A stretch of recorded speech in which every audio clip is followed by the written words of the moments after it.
welcome to another episode of Music and Muscle. And you know we like to flip this and kind of bring you new people. You know what I mean? Gokhan takes an interview, I take an interview, but this one I had to take. Sorry, Gokhan, I had to take this interview. This is, I'm about to introduce you to a young man. And I say young man with sort of tentative words because he's so much more advanced mentally as well. But this is a guy I met when I was training in my old gym. And he was 17. And I'm talking about this man training at 17 years old with the same level of discipline, coming there at, 5:30, 6 o'clock in the morning? I'd say even earlier. Even earlier. We would be there at 5 o'clock in the morning and we'd be banging out a session. And I'm like, we just acknowledge each other as we walking past and say, what's up, what's up, what's up? And because we kept seeing each other, we came from what's up to a conversation to just kind of getting to know this young man and kind of discovering excellence. So listen, what we do is bring people that inspire. This young man will inspire you. His story is amazing. Introduce yourself. Well, hi guys, my name is Renell Harding. I'm a second year history student at Swansea University. I'm also a scholar of the Amos Bursary, which is a charity that helps young black boys from inner city areas in London that help get opportunities and get assistance with their personal and professional development. And I'm from the Northwest area as well. Big up. Renell, we were talking just earlier before we even started this interview and just having some more insight into it. Just asking him, how's uni going? How's everything going? You don't see, I'm saying this again, you don't see a lot of 17-year-olds wake up 5 o'clock in the morning, 4 o'clock in the morning, because if you're in the gym at 5, you're up by 4:30. I'd always wake up back then 4:30 in the morning, get out of the house for 4:40 and it'll take me a 20-minute walk to get to the Collindale gym. Walks to the gym.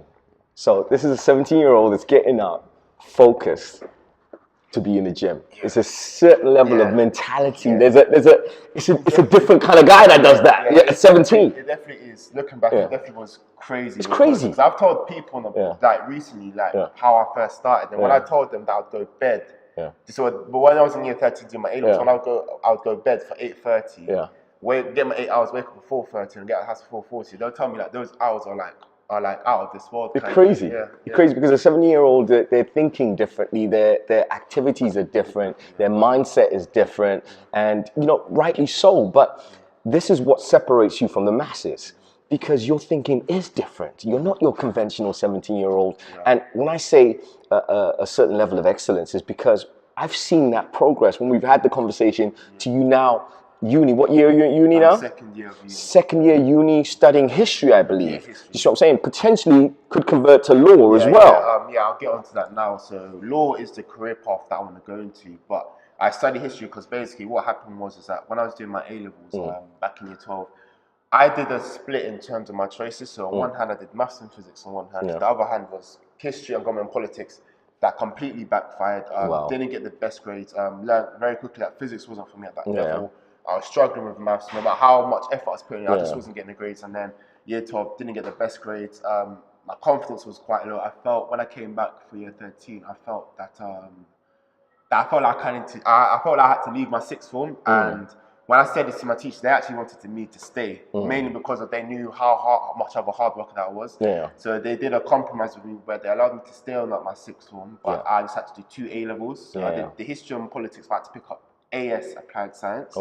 So, and it was around this point where I decided that I'm better off doing history at university than law, simply because I knew that law is a very competitive university degree to get into. So I thought to myself, let me do a history degree, which is something that I enjoy anyway as a subject, do my best in that and then convert to the law conversion course. And then it all worked out because in the end, at the end of year 12, I was still on the grade C for history. At the end of year 13, I got an A-star. And that was the first ever time in my whole academic career that I got A-star in anything. Amazing, amazing. I got to bring this up because we were talking. And for me, what's amazing is, I've been having fluid communication with you for years, and we've never kind of touched on the subject of you even having a disability of any sort, because you've always been upstanding, fluid communication, focused. And when I heard some of your backstory, it just amazed me. You got to tell the world this. So basically, a lot of people find this hard to believe when I tell them now, but I have a learning disability along with mild autism. This learning disability is speech and language based. So growing up, so basically I have a speech and language difficulty in the sense that I struggle to pronounce words, and also my flow of speech isn't the best. So in terms of my backstory in regards to my disability, when I was basically born a few weeks or months after, according to my mum, I was treated at Great Ormond Street because I had fluid on the brain. The doctors told my mum, that don't be surprised if Renell has a few problems growing up, and it turned out to be true. So when I went to nursery, whereas kids went to a normal nursery, I had to go to a special nursery that was designed for kids that had similar problems to me. When I entered in primary school, I was put in a special class where basically I was doing. Before you finish, right? Let's just recap. Just understand this, right? The last part of our conversation was how he was getting his A star. He's at second year of uni, breaking down his academic journey. So please, people, listen to this man's journey, because this is what we're about. It's about inspiring people. So are you hearing what he's saying?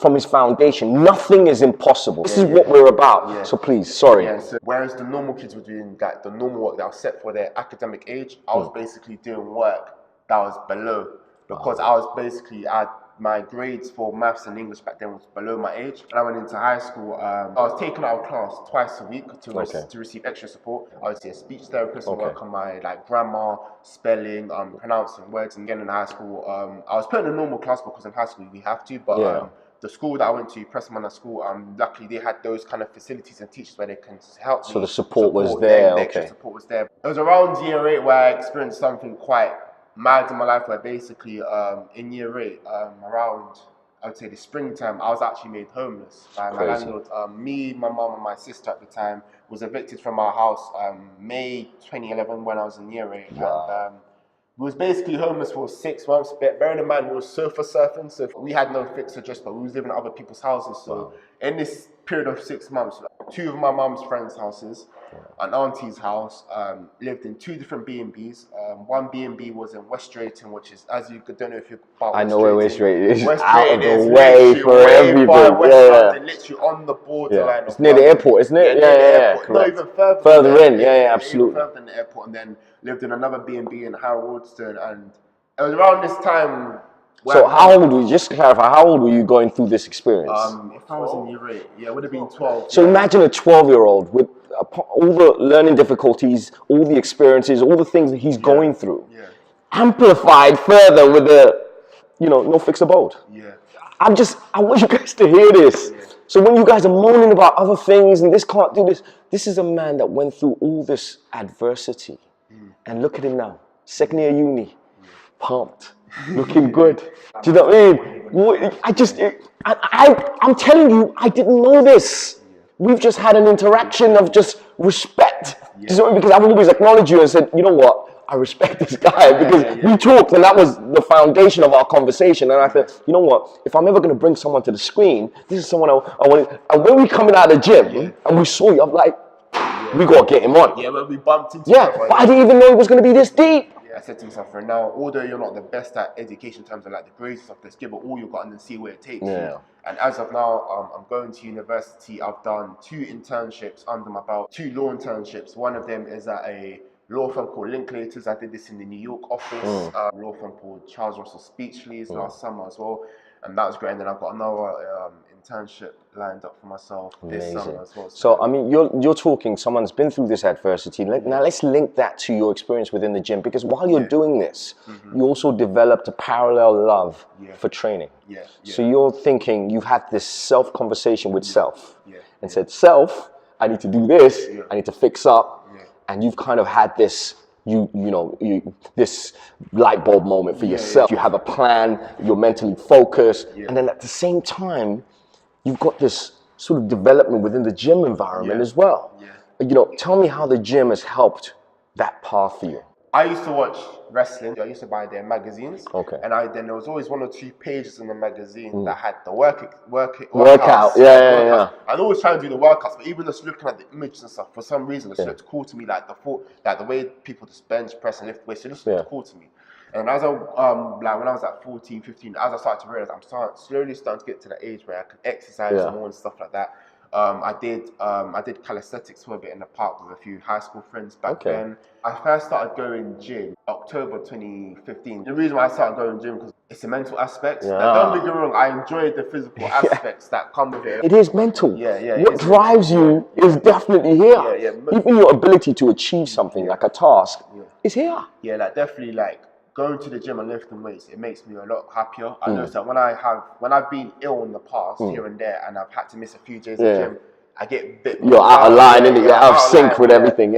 With the gym, like it really helps me mentally because it really helps me structure my life, my day-to-day life. Because I go gym, I'd say 6 days a week, sometimes 7 if I really want to, and then I'll go gym first thing in the morning. That really sets up your day. We've always done this. We've always met in the gym early in the morning because we've always believed it conditions you for the rest of your day. And then because obviously there's the nutrition aspect to the like the fitness lifestyle as well. Like going to the gym again, it has helped me structure my meals in a certain way, cooking at certain times and then setting my meals as well. So that's how I say it's helped. So discipline in the gym, it kind of carries over into real life. The things we do as well here is, I mean, the page is called Music and Muscle because we believe, you know, the mental aspect, music does actually inject that sort of drive, the right kind of music, the right time, moods.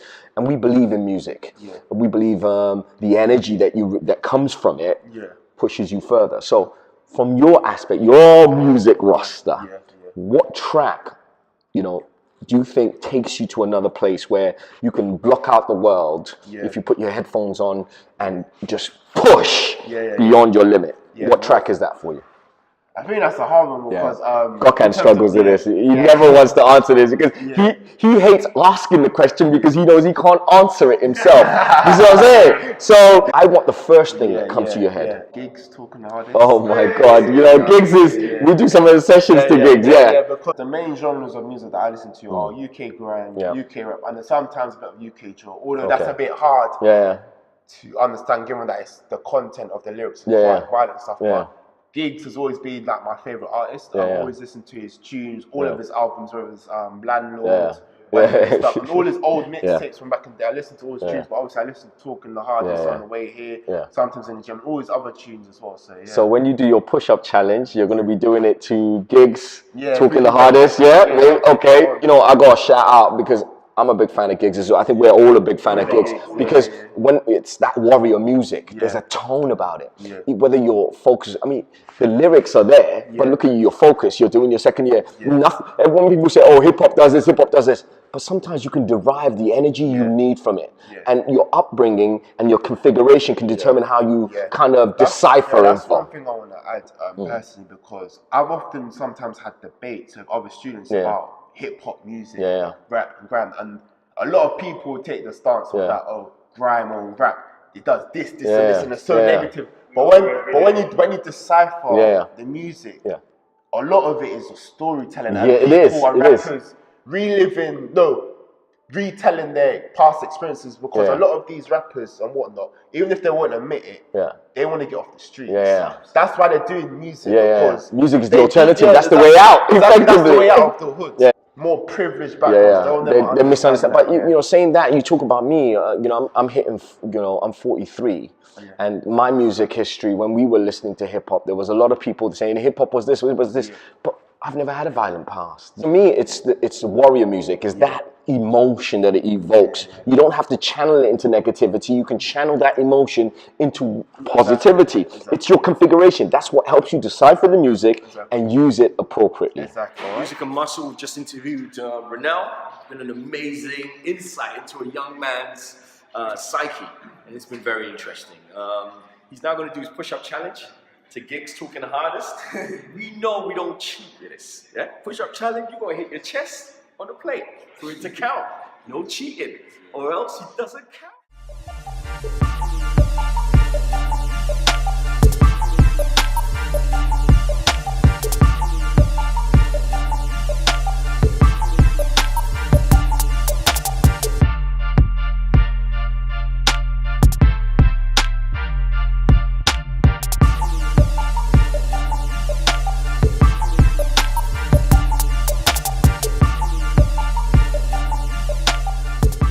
It's been amazing. Renell, you know what? Hats off to you. Thank you We want to very see you at after your graduation.